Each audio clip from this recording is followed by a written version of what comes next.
Hello everyone, welcome to our channel. तो जैसा कि आप सब जानते हैं कि हम यहाँ पर बीएड फर्स्ट सेमेस्टर का जो हमारा थर्ड पेपर है, जिसका कि नाम है जेंडर स्कूल एंड सोसाइटी यानी लिंग विद्यालय समाज, इसके बारे में डिस्कस करते हैं। और ये हमारा यूनिट थर्ड है। यूनिट थर्ड का ये आज आखिरी वीडियो है। इसके अगले बाद हम यूनिट फोर्थ में प्रवेश कर जाएंगे। ठीक, तो यूनिट थर्ड के हमारे इस आखिरी वीडियो में आज का हमारा टॉपिक है लिंगीय समावेशी कक्षा का निर्माण यानी क्रिएटिंग जेंडर इंक्लूसिव क्लासरूम, और एक है शिक्षण अधिगम सामग्री एवं कक्षा कक्ष रचना यानी कि teaching learning material and classroom transaction. इसके बारे में जानेंगे। अब तक पिछले हुए वीडियो में अब तक पढ़ते हुए हम क्या आ रहे हैं कि जेंडर को किस तरीके से डिफाइन किया गया है, जेंडर के लेकर लिंगी भेदभाव किस तरीके से किया जा रहा है और किस तरह से समाज देखता है। पटचर्या के बारे में हमने चर्चा किया था, सब शिक्षा के बारे में चर्चा किया था यानी, और महिला सशक्ति के बारे में चर्चा किया था, जिसके द्वारा कि हम लिंगी पक्षपात को दूर कर सके। इन सभी वीडियो के बारे में, इन सभी टॉपिक के बारे में वीडियो बनाई जा चुकी है और सबको बहुत ही अच्छी तरीके से डिस्कस करने के किया था हम लोगों ने। ठीक, तो चलिए देखते हैं कि आज का हमारा टॉपिक क्या है कि लिंगी समावेशी कक्षा का निर्माण यानी क्रिएटिंग जेंडर इंक्लूसिव क्लासरूम। इसका कहने का मतलब ये है कि समावेशी कक्षा, अगर आप इस शब्द से वाकिफ होंगे तो आप जानते हो कि समावेशी कक्षा का मतलब ये होता है कि एक ऐसी कक्षा जिसमें सभी प्रकार के बच्चे उपस्थित हों। सभी प्रकार का मतलब सभी प्रकार, यानी अगर कोई बच्चा मेंटली डिसेबल्ड है, फिजिकली डिसेबल्ड है, वो भी उस कक्षा में का पार्ट होगा। इस ऐसा क्या होता है कि अगर कोई बच्चा मेंटली डिसेबल्ड है या फिर फिजिकली डिसेबल्ड है तो बोलते हैं कि नहीं, आपके लिए कोई स्पेशल कक्षा निर्धारित की जाएगी। ये तब तक नहीं होता है जब तक कि वह एकदम पूरी तरीके से यानी 50-75 मतलब कुछ उसका परसेंटेज, जो उसका डिसेबिलिटी परसेंटेज होता है बहुत ज़्यादा होता है, तब जाके एक कोई विशेष कक्षा निर्धारित की जाती है। नहीं, अगर कुछ कम है, अगर उसका जो डिसेबल जो पोर्शन है थोड़ा सा कम है परसेंटेज में, तो वो ऐसी ही कक्षा में बैठाया जाए, सामान्य बालकों के बीच में बैठाया जाता है ताकि वह अपने आप को कमज़ोर न समझे, वो अपने आप को कम न समझे। अब उसके मन में ये भावना न आए कि मैं कमज़ोर हूँ और मेरे साथ भेदभाव किया जा रहा है। ठीक, तो वो रही बात समावेशी कक्षा का। ठीक है, इसीलिए समावेशी कक्षा पर ज़्यादा जोर दिया जा रहा है। और ऐसे ज्ञान और ऐसे हम लोग के पाठ्यक्रम में ये सिलेबस में ये सब चीज़ इंक्लूड की गई है ताकि आने वाले टीचर इस चीज़ के लिए वाकिफ़ हो कि आपको कैसी कक्षा दी जा सकती है जिसमें नॉर्मल बच्चों के अलावा कोई स्पेशल बच्चा और डिसेबल बच्चा दोनों हो सकते हैं। ठीक है, तो ये रही बात थोड़ा सा हमारे समावेशी कक्षा के बारे में।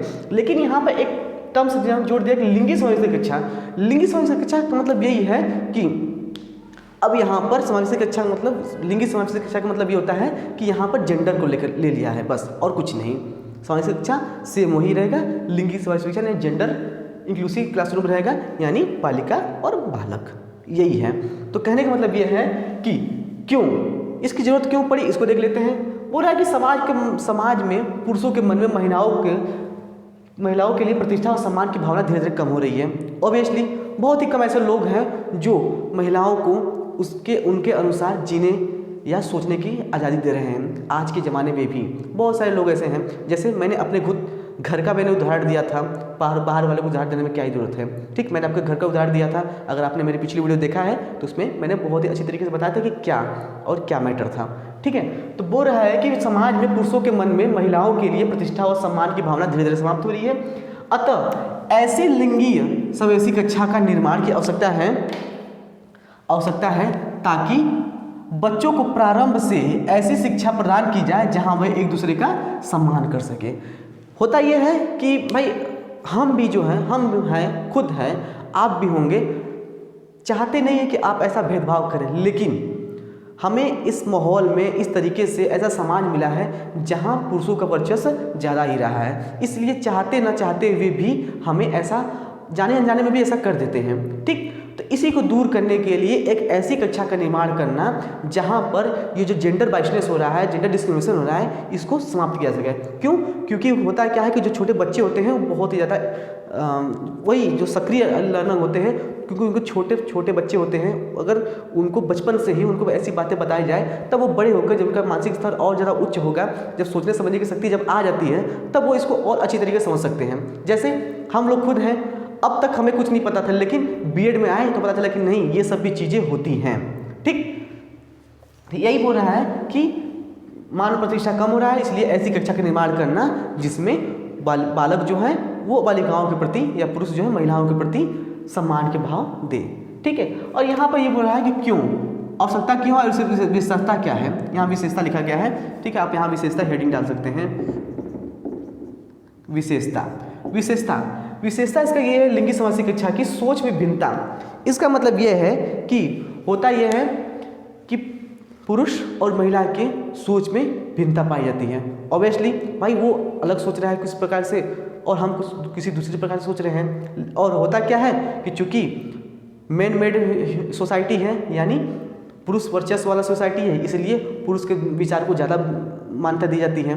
और अगर हमारे परिवेश में ऐसा हमें पहले से भी सिखाया हुआ आ रहा है तब फिर तो भाई बच्चे भी ऐसे ही बोलते रहेंगे।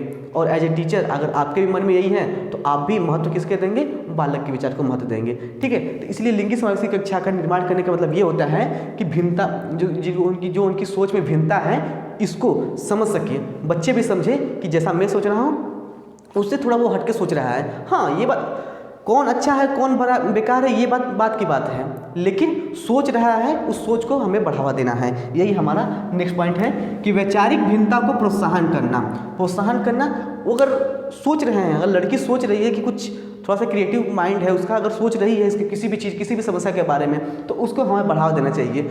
लिंगी समावेशी कक्षा में ऐसा रहेगा कि सभी बच्चों को यानी लड़कों और लड़कियों दोनों लोग को उनके अनुसार सोचने की क्षमता को बढ़ावा देने के लिए। ठीक है, कोई बात नहीं बेटा, आप बताओ। हाँ कोई बात नहीं, सब हंस रहे हैं, हंसने दो ना, सबको डांट को चुप कराएंगे। इसकी बात तो सुन लो एक बार कि कहना क्या चाहती है लड़की। ठीक, तो यही कह रहा है कि वैचारिक भिन्नता को प्रोत्साहन करना। आगे लिखा है कि विपरीत लिंग के मध्य अंतर समाप्त करना। जस्ट वही है कि ऐसी कक्षा का निर्माण करना जिससे विपरीत लिंग के प्रति जो भी अंतर है कि यह लड़का लड़की है, जैसे कि मैंने पिछले वीडियो में हमेशा बताते हुए आ रहा हूँ, इसी को समाप्त करने के लिए हम लिंगी समावेशी कक्षा का निर्माण करते हैं। ठीक, अगला है कि पर्यावरण की उत्तरजीविता को बनाए रखना। यहाँ पर्यावरण की उत्तरजीविता का मतलब ये होता है कि क्योंकि पुरुष और महिलाओं को इसी समाज में इसी इन्वायरमेंट में दोनों लोग को साथ साथ रहना है, इसलिए लिंगी समावेशी कक्षा का एक विशेषता ये है, एक उद्देश्य ये है कि पर्यावरण की उत्तरजीविता को बनाए रखें। ठीक है, ताकि वे एक दूसरे के प्रति सम्मान कर सके, एक दूसरे की भावनाओं की कदर करें। महिलाएं और पुरुषों की कदर करें और पुरुष जो है वो महिलाओं की भावनाओं की कदर करें। अगर वो अपने हिसाब से जीना चाहती है तो उनको अपने हिसाब से जीने के लिए आगे बढ़ाएं, उनको अपने हिसाब से जीने के लिए छोड़ दें। ठीक है, यही बात है हमारे जेंडर समावेशी कक्षा की। ठीक, तो ये रही बात हमारे जेंडर इंक्लूसिव क्लासरूम का। अब हमारा जो अगला पॉइंट है, अगला टॉपिक वो है शिक्षण अधिगम सामग्री एवं कक्षा कक्ष की रचना।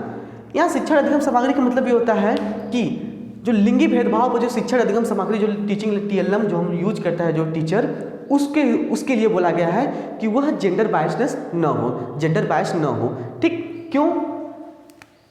एक हम मटेरियल लिए हैं पाठ्यपुस्तक यानी टेक्स्ट बुक, हमारे TLM का एक मटेरियल लिए हैं हमने, एक डेमो के लिए एग्जाम्पल के लिए है कि पाठ्यपुस्तकें लिए हैं। बोल रहा है कि पाठ्यपुस्तकें जो है सामाजिकरण का एक वाहन होती है जो ज्ञान और मूल्य प्रदान करती है। सबसे पहले ये समझ लेते हैं कि भाई पाठ्यपुस्तक क्या होता है। ठीक है, तो पाठ्यपुस्तक क्या है कि वो सामाजिकरण यानी सोशलाइजेशन का एक वाहन होती है, सोर्स होता है जो ज्ञान और मूल्य प्रदान करती हैं। ऑब्वियसली भाई हमारे पाठ्यपुस्तक में दिया गया है कितनी अच्छी अच्छी बातें दी गई हैं जिसके द्वारा हमारा जो कॉग्निटिव माइंड है कितना उच्च स्तर तक सोच रहा है। मुझे लगता है कि मैंने अपने पर्सनल लाइफ में बीएड अगर जो भी कर रहे हैं, अगर आपने अच्छे से इसको पढ़ लिया तो आपका दिमाग सच में बहुत ही अच्छा काम करेगा और बिलीव मी कि ये बहुत ही अच्छा है। मुझे लगता है, मैंने खुद अपने पर्सनल एक्सपीरियंस किया है कि बीएड करना मेरे लाइफ का बहुत ही टर्निंग पॉइंट साबित हुआ है। अगर आप न सिर्फ रट के जाएंगे लिखेंगे, अगर किताबें जो दी गई उसको पढ़ेंगे, जो हम पढ़ा रहे हैं उसको पढ़ेंगे, अगर सोचेंगे सच में, तो आपका जो दिमागी जो विकास है वो बहुत ही उच्च स्तर तक जाएगा। ठीक है, यूनेस्को क्या कह रहा है इस पाठ्यपुस्तक के बारे में? यूनेस्को बोल रहा है कि पाठ्यपुस्तक में अधिकार आधारित उपागम का पालन करना चाहिए। ये इसको इसलिए लाया गया, देखिए यूनेस्को भी क्या कर रहा है कि पाठ्यपुस्तक टेक्स्ट बुक में अधिकार आधारित यहाँ उसने किसी भी जेंडर के बारे में बात नहीं की है कि सिर्फ पुरुषों के लिए, सिर्फ बालकों के लिए कहा गया है। अधिकार महिलाओं और पुरुषों को समान रूप में हमारा संविधान भी देता है। ठीक है, और भगवान भी हमारे जो ईश्वर बना के भेजा है सबको समान रूप से ही भेजा है, इसलिए बोला गया है कि पाठ्य पुस्तकों में भी अधिकार आधारित उपागम का पालन करना चाहिए। ऐसे पाठ्य पुस्तक आप पढ़ाइए, ऐसे पाठ्य पुस्तक आपके पास होने चाहिए जिसमें जेंडर बाइसनेस या जेंडर डिस्क्रिमिनेशन बिल्कुल ना हो। ठीक है, इस बात का बिल्कुल ख्याल रहे। इसलिए यहाँ पर लाया गया है कि TLM ऐसा हो कि वह अधिकार आधारित उपागम हो और ज्ञान और मूल्य प्रदान करती हो दोनों लोग को, दोनों जेंडरों को। ठीक है, यही बात हमारा कहा गया है पाठ्यपुस्तक के लिए। अब यहाँ पर अब आता है अन्य सामग्री। अन्य सामग्री में बहुत सारी सामग्री आ सकती है। अब TLM में जितनी भी सामग्री आप इंक्लूड कर सकते हैं, आप उसको इंक्लूड कर सकते हैं। TLM का मतलब ये होता है टीचिंग लर्निंग मटेरियल, यानी जो टीचर की हेल्प करता है लर्निंग कराने में या अधिगम कराने में, पढ़ाने में, पाठ्य की क्रिया में, पाठचर्या की क्रिया में जो भी सामग्री जो होती है, जो टीचर का मदद करता है, वही हमारे TLM कहलाता है। ठीक है, तो अन्य सामग्री ऐसी होनी चाहिए जिसमें स्त्री पुरुष की नाम की आकृति हो, यानी इस बात का ध्यान रहे कि कोई एक बाइसनेस ना हो।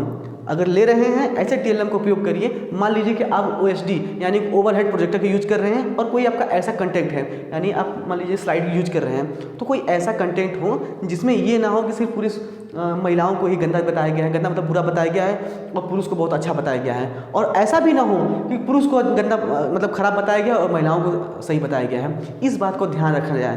तो यही बोल रहा है कि स्त्री और पुरुष के नाम की आकृति अगर जो दी गई है उसके बारे में जो भी चर्चा है, जो भी ज्ञान अगर बच्चों को दे रहे हैं, तो वो एक ऐसे लेवल का हो कि उनके मन में जेंडर बाइसनेस की भावना बिल्कुल जागृत न हो। इस बात का ध्यान रहे। ठीक, अगला क्या है कि पात्रों व भूमिकाओं के संदर्भ में, वही पात्रों और भूमिकाओं के संदर्भ में जैसे मैंने बताया कि मान लीजिए कि आप अब के जो प्राइमरी स्कूल में धीरे धीरे क्या हो रहा है कि टीवी भी लग रहे हैं। मेरी मम्मी के स्कूल में क्या हुआ कि टीवी आ चुका है, अब लगेगा, तो ऐसे कार्यक्रम दिखाए जाएंगे। और अगर चाहे तो टीचर खुद में क्या होता है, पेन ड्राइव से आप जो भी चाहते हैं कि अच्छी तरीके से पढ़ाना तो पढ़ा सकते हैं। तो बोल रही कि अब स्कूल में टीवी आ चुका है, तो एज ए टीचर आप अगर कहीं जाएंगे पढ़ाने के लिए तो ऐसे कंटेंट का प्रयोग करेंगे जिसमें पात्रों और जो भी भूमिकाएं निभाई जा रही हैं वो संदर्भित हो, ऐसे संदर्भित हो जिसमें जेंडर बाइसनेस बिल्कुल ना हो। ठीक है, इस बात का बिल्कुल आपको ख्याल रखना चाहिए।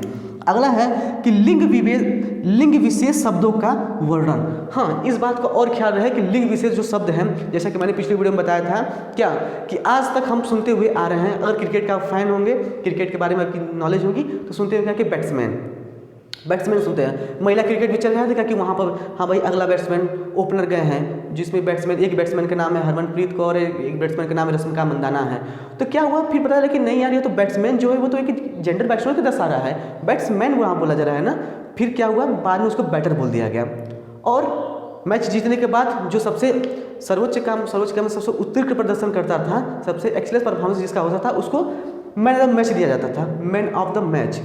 न्यूज़पेपर में भी अगर भले ही महिलाओं के ही मैच हुआ है उसमें भी मैन ऑफ द मैच लिखा जाता था। लेकिन वही जो हुआ कि जब इस बात पर थोड़ा सा ध्यान दिया गया, समझ लीजिए कि इस कुछ सालों में, पिछले 2-3 सालों में ये बदलाव हुआ है। लेकिन उससे पहले क्या होता था, महिलाओं में भी मैन ऑफ द मैच दिया जाता था, मैन ऑफ द मैच, जो मैच के बातें होता है। तो यही बोल रहा है कि लिंग विशेष शब्दों का वर्णन न करें। चेयरमैन की जगह चेयरपर्सन यूज करें, मैन काइंड की जगह ह्यूमन काइंड यूज करें। ठीक है भाई, मैन काइंड क्या होता है, ह्यूमन काइंड यूज करें।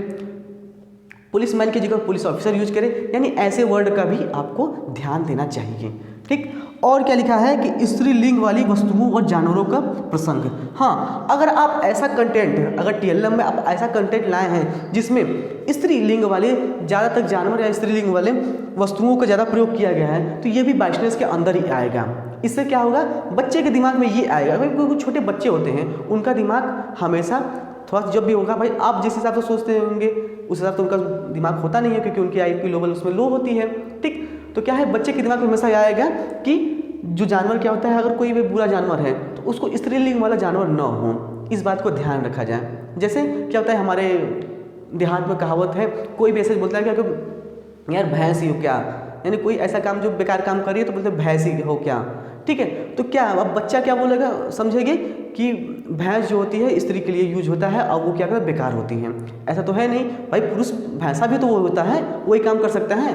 अगर ये क्या होता है, ये जो वर्ड मैंने बोला है वो ऐसे यूज होता है कि जब वो अपने मन से काम करती लगती है। ठीक है, अगर आप बाइक चला रहे हैं तो अगर आप भैंस के पास से गुजरेंगे तो आप हॉर्न देते रह जाएंगे, वो वही रोड पे खड़ी की खड़ी रहेगी लेकिन हटेगी नहीं। इसलिए अधिकतर बोलते हैं कि जो खासकर जो जिद्दी होती हैं लड़कियां या लड़के जो भी जिद्दी हैं, इसलिए उनको भैंस का प्रयोग किया जाता है। लेकिन इन सब वर्ड से भी आपको बचना चाहिए, क्योंकि स्त्रीलिंग वाली सब वस्तुओं या जानवरों के प्रसंग से बच्चों में क्या है, जेंडर डिस्क्रिमिनेशन या जेंडर बाइसनेस की भावना उत्पन्न होती है। ठीक है, आप लोग जल्दी से स्क्रीनशॉट लीजिए।